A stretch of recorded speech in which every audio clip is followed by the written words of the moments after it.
Hello folks, it is even rainier than yesterday, but that doesn't matter at all. On the coverage project, rain does not deter us, as I often say.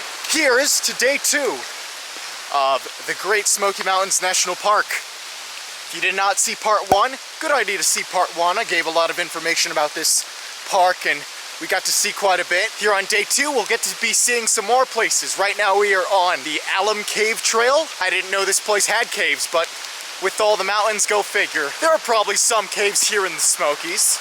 Right now it's not really the good kind of rain. It's very much not the good kind of rain. Yesterday was the good kind of rain with the light drizzle and it was a bit refreshing, but now you just had these hard raindrops smashing onto your body. It's not really that relaxing at all. But despite the rain, I like to take a positive stance on circumstances.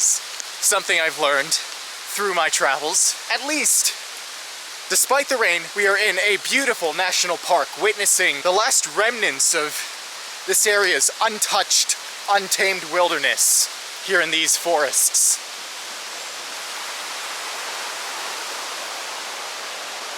Oh wow, this actually serves as a nice spot of shade. A nice refuge from, I wouldn't call it a storm, but it's been raining the last day and a half. And so to get some sort of break from the rain is always nice. There's a rushing stream of water. I want to see if we can get some good views of it. Because when it's raining, oh yeah, the water is gushing.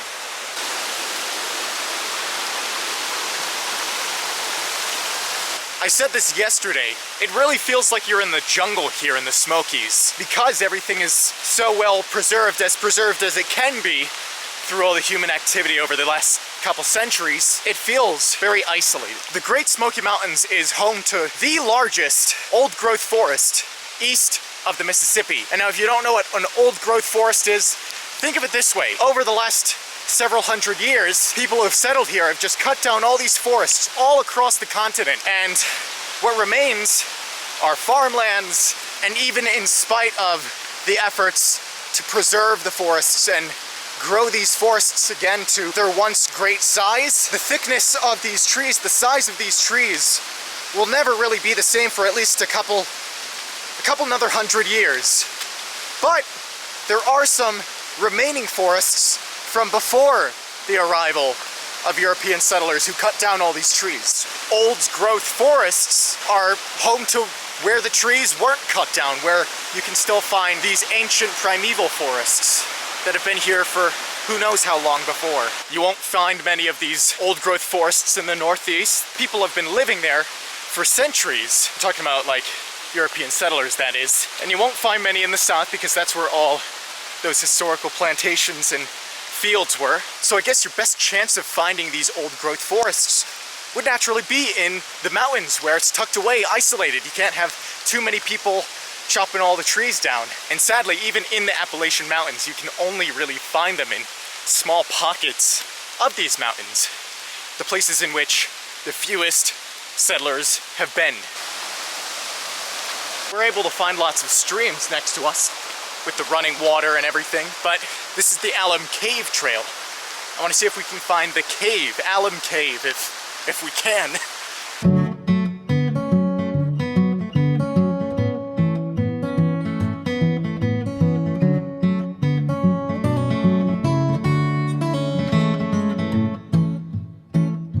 Wow, what a flimsy bridge. It's like they gave up halfway. Oh well, let's cross.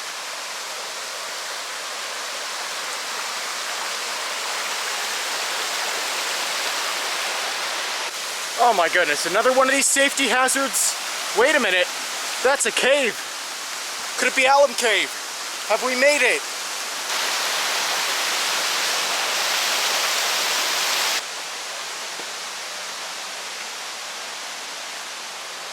Real nice to arrive at another one of these dry refuges.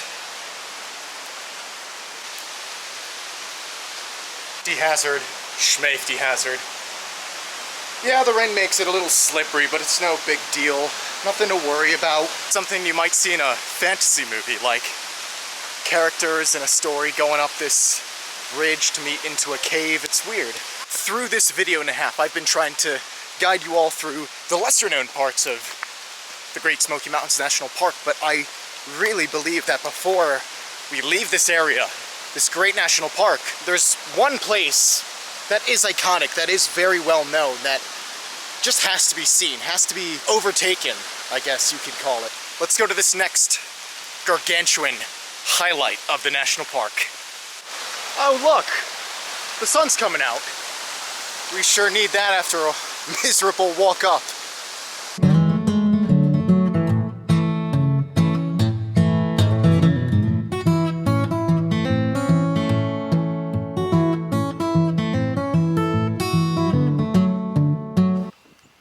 Once again, you can tell why these mountains are called the Great Smoky Mountains. Another rainy day. Another chance to see the fog and evaporation be present up here in this altitude. From here, we are just below the North Carolina-Tennessee border. Most of the park's attractions are located in Tennessee, along with a lot of the entrance points. Townsend, Gatlinburg. Ugh, Gatlinburg. I could do a whole video on that. What a shame that small little town has become. But yeah, we are now south of the Tennessee-North Carolina border. Here in North Carolina, there's less attractions, but yet the nature is still just as beautiful.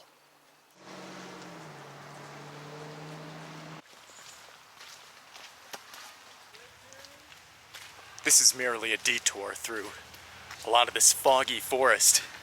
Just seems so enchanted, magical. I think we're high enough in elevation where we are right in the middle of all the fog.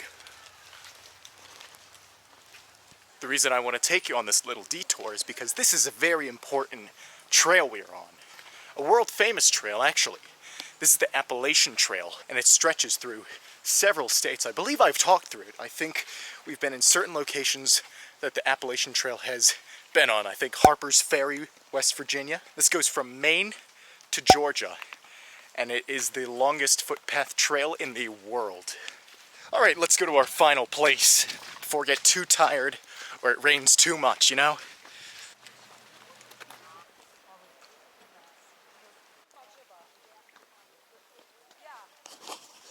So we're now on our way to Clingman's Dome. We are so high in elevation that instead of mostly broadleaf trees, we have these needle-leaf trees. It's a completely different ecosystem. And, of course, lots of smoke in the Great Smoky Mountains. And you might think, we're already so high up in elevation. Why does it keep getting steeper and steeper? Yeah, that's a good question. I'd love that answered soon. Since we are on the North Carolina side, at least temporarily, I'm not sure if the summit is on the Tennessee side, but anyway, after I ended my day in Asheville, I realized, oh no, I didn't play that What Do You Know About That State game. It was our debut into North Carolina, and it's a bit disappointing that I couldn't really do it. I guess I was mesmerized by all the things going on. I was just taken aback, basically. Before we take a look at what the summit holds to this side of us, we could play that game. So what do you think about when you hear of North Carolina? Obviously, it's a southern state, so you got that southern history. Do you think about barbecue? I mean, North Carolina really takes pride in its barbecue, just like every other southern state with their own barbecue sauce or the way to cook the meat. So barbecue's there for sure. Do you think of the Wright brothers? They were the first ones to take lift off into air using an airplane. This looks so spooky. I love it. So secluded. Anyway, what else do you think of North Carolina? Well, of course, here we are in the Great Smoky Mountains, so you might think of that for the western part of the state, but on the eastern part, maybe you think of such vacation places like the Outer Banks. Lots of islands right on the tip of the Atlantic Ocean. Or perhaps you may think of large urban centers like Charlotte, Raleigh. Lots of things you could think about for North Carolina. Anyway, we are right at the summit of Clingman's Dome. Let's go check that out, because it's not just a summit. There's also, what I saw was a bit of a structure. It's a little fun way to get to the top. Instead of just a staircase, there's a little going around thing going.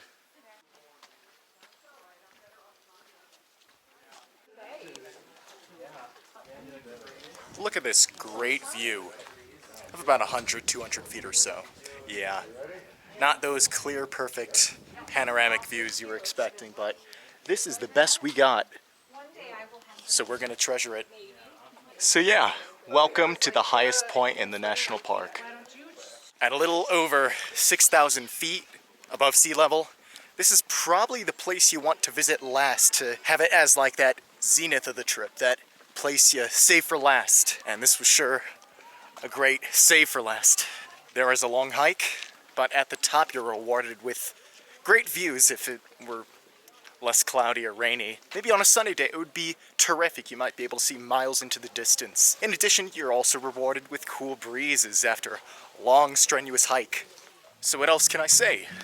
Great Smoky Mountains is definitely a place you should go if you're visiting either Tennessee, North Carolina, and glad to say this is definitely a highlight for our Appalachian adventure.